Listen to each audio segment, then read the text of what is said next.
July 17th, 2022, Rotoball patch compound. Got some big fruit, doing some big gains. We're gonna get right into that. We might have some big problems too. And we're gonna show you what we've done to try to correct those and mitigate any losses of fruit or foliage. We're gonna start up here at the stop sign patch. You guys, if you've been watching these videos, know my love and affinity towards this fruit, this whole plant, everything she's doing so far and everything we've done with her up to this point. We had a nice hail event about 5 or 6 days ago. I tell you what, this shade net, I wish I'd had it over everything in my patch. You'll see the girls down below in the main patch here in a minute. Right now, let's talk about Ruby. Ruby pollinated on the 23rd.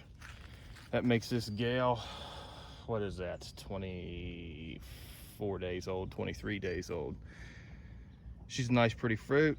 She's gonna be orange, boys. She's gonna be orange.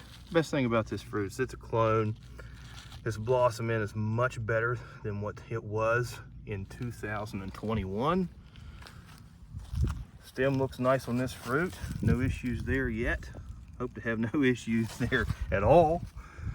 Plant's good color. We filled in pretty nicely. I have a little tiny touch over there to fill in.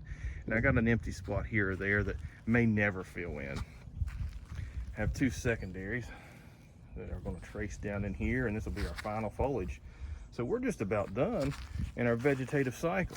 So I would say by the time she's 40 days old, there will be no room in here for any more new growth. So everything will be dead-ended, and that'll be all she wrote. And I'm perfectly fine with that. And at that point, my intent is to remove this shade fabric. Hopefully by then this plant can withstand that full sun and it'll be tough enough to take it. Now obviously I've got enough sense to remove this shade fabric during a series of overcast or rainy days. So we'll have to watch the weather forecast. We're gonna have to watch our plant fill in and take up this area in this room, and we'll get to that juncture and we'll make it happen. But so far I'm pretty happy with this gal. My goodness. Just got a little bit of a tip. Not bad. You guys see my pumpkins everywhere else. Everything I grow has a tip. Maybe because I'm growing on a cliff face here in the hills of West Virginia. On to the next one. Here we are on the stump of the 1992.5 Pierpont. I've already done a little bit of work on that main. You can tell I have quite a bit more weeds on this particular plant. Not sure why that is, but there they are. So I have some work cut out for me on both these plants this week. Stump of this beauty is nice. She's dry, have not had an issue with it yet. I keep my stump areas bone dry. And some people that I converse with are not fans of that. And my idea or thought behind it is that's a straw, and the straw just has to function. I don't want my straw having issues and breaking and rotting. So it may end up being calloused, but a calloused stump is still working at a heck of a better efficiency than a rotten stump. Same thing with the main vine. I'll keep that bad boy clear. You can see that I've already taken all the soil off of my main, and I don't go out there and hand remove it with my hands. I take a water hose and I wash it off and try to get as most of it, if not all of it, I can clear down to the fruit. The leaves are pretty similar scenario on this particular plant as the Rotoball plant. They're healthy in general. You know, some of the older leaves, they've been here since April, so they're expected to be a little bit old. In leaf terms, they're pretty daggone old leaves. You know, like I said a minute ago, when we were up at Stop Sign Patch, we had a hail event, and in general, these older leaves tend to handle the hail pretty good. The newer leaves, for whatever reason, you know, they're still weak and they're still young and fresh, and they shred up pretty easy. And you'll see maybe a little bit of damage down on those guys, but like I said, we had a hail event, and I have some scars on the fruit I'll show you here in a minute to prove it. There's our gal Opal, the 1992.5 Pierpont. We're going to take a quick look at our Waterfall Veg before we get in and check out the fruit. You can see I have a couple secondaries right there and there that will run out to about here or so and finally be terminated. Terminated this one here on the sticks. This gal right here that's curving around is actually our main vine. I will run this up the path like a yahoo under the board, and right on back down and just keep on running. We'll see how long we can get that main. I have some secondaries on this side where waterfalling as well. I'm gonna let that main continue to veg for as long as she wants to veg. The plant is good health. Like I said, there's some other holes from the hail event. Pretty nasty stuff, but as long as you hit them with a good fungicide regimen, you're really not going to have any issues. Holes in leaves, damage to anything like that traditionally just means a higher ability or a more likely ability for these plants to be susceptible to fungus and powdery mildew, downy mildew, anything that's bad. The funky monkey, as my buddy Mark Clements always called it. The fruit's pretty solid.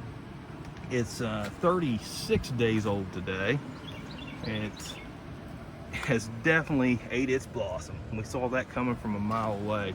Now the cool thing is the coloration on the stem side of this gal. I have a variable speed can fan set up on her. I'm gonna turn that down so you can actually hear me. And that can fan set up to flow air into our crack here. This opened up a few days ago, and of course I made the crosshatch splits and opened her up further. I probed it. It goes into what me and Carrie Gross like to call the pocket area underneath of this stem. So it's not actually into the fruit to a disqualifying nature. It's still a good sound fruit. We've grown them like this before in the Rotoball patch and got them to the scale, and we're happy with it. So far so good. It hasn't got into the cavity yet. It's not gonna, unless something really different happens that I'm not suspecting. I did find a rot spot on my main. Little tiny right there at the junction. I'm gonna turn this fan off, maybe you can hear me again. I've scraped it. I have not treated it yet. I scraped it 3 days ago, scraped it again yesterday, and it looks actually pretty good. I have a fan set up on it, just trying to dry it out.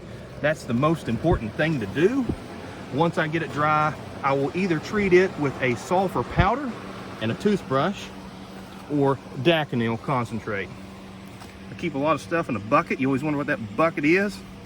Full of all sorts of good stuff. Some sulfur powder, reagent grade, toothbrush, children grade. Oh, some big catfishing line. Never know when you're going to run into some catfish out here you got to catch. My buddy Justin Connor, there you go, buddy. But the idea is catch it early, treat it, put a fan on it, watch it. If it needs treated again, do more surgery. You don't give up. That type of thing right there scares the dickens out of a person. And you can be scared all you want to. You fix it, you don't give up. This fruit, like I said, 36 days old. She's doing 44 pounds a day, thereabouts, for the past 3 to 5 days. I don't think she's going to set any records, but she's definitely a solid fruit and will be a presence at the scale. Looking at the foliage here, the 1965.5 Rotoball, you see I have a fan table set up, a couple temperature registers for the thermometer inside so I can remotely look at temperatures. But I want to show this stump, and I'll turn off this noisy, miserable fan and kick things to the side, and we'll actually step out here and take a look. Did a surgery on this about a week or two ago. I had some issues here, a little bit of rot. Matter of fact, I came in here and removed all this and actually cut a groove, and you kind of see the groove here, and ran tubing to run fluid away. You know, already had kind of a drip and a little bit of yuck. I've dried it up nicely.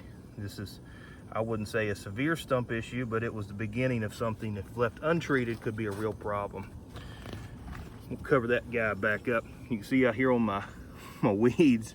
Oh, they're beautiful, aren't they? I'm going to get in there and do some work, and I imagine I'll do that sometime this week. Next time we see a video, it'll look like a new plant underneath here. I have no issues whatsoever getting into this plant, walking on this soil, removing weeds. Some people don't do that. That's a big no-no.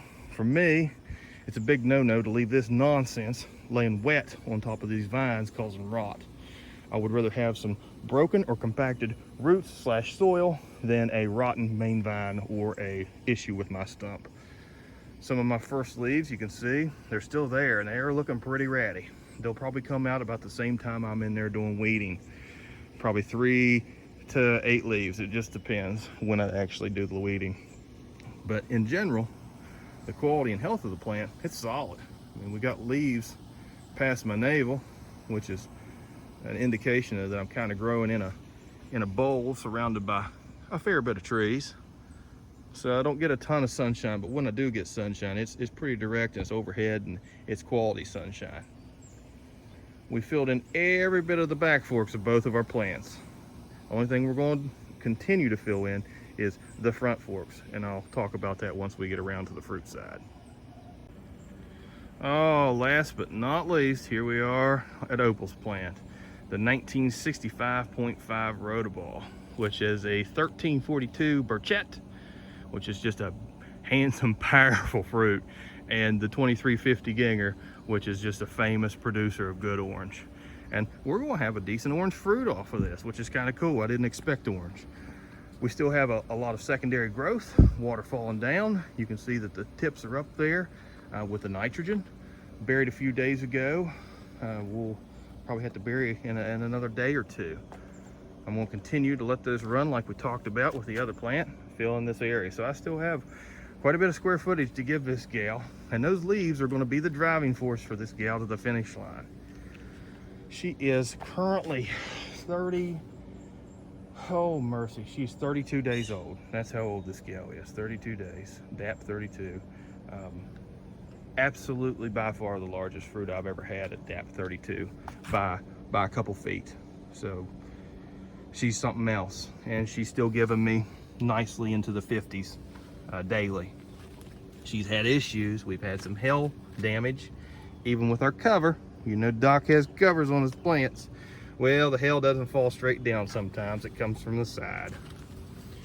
She has that bad spots all cantalouped up now that looked like originally an abort or something goofy. I check that regularly, run a hand on it. It's hard as a rock. Looks a lot like Travis's that he dropped the board or whatever he did on too. Doing good vine management, raised things up. I had to take off the main of the fruit at about day 20, which I wasn't a fan of. And she dripped for a few days. Wasn't a fan of that nonsense either. But I ran a diversion tube like I always do away from the fruit to pull any of that sugary water or concentrated juice away from my plant and in the sand. This gal is a really nice looking fruit if it wasn't for all the scars that she's been given. But I'm excited for Opal. If I have a chance to actually do something worth a darn at the scale, it's this gal. So my fingers are crossed, my eyes are vigilant, and hopefully keep praying we'll get her somewhere come October. Guys, I really appreciate you following along. I know this is a long video this go around, but I had a lot to show and a lot to talk about. Like I said, it's not always roses and unicorns and rainbows. You know, you have issues, and how you deal with those issues and how you react to those issues is what gets you to the scale, and it's what keeps those weight gains going and keeps them happy and healthy. If you have any questions or comments, as always, you know, feel free to hit me up. Otherwise, grow 'em big, and I'll see you at the scale. Doc out.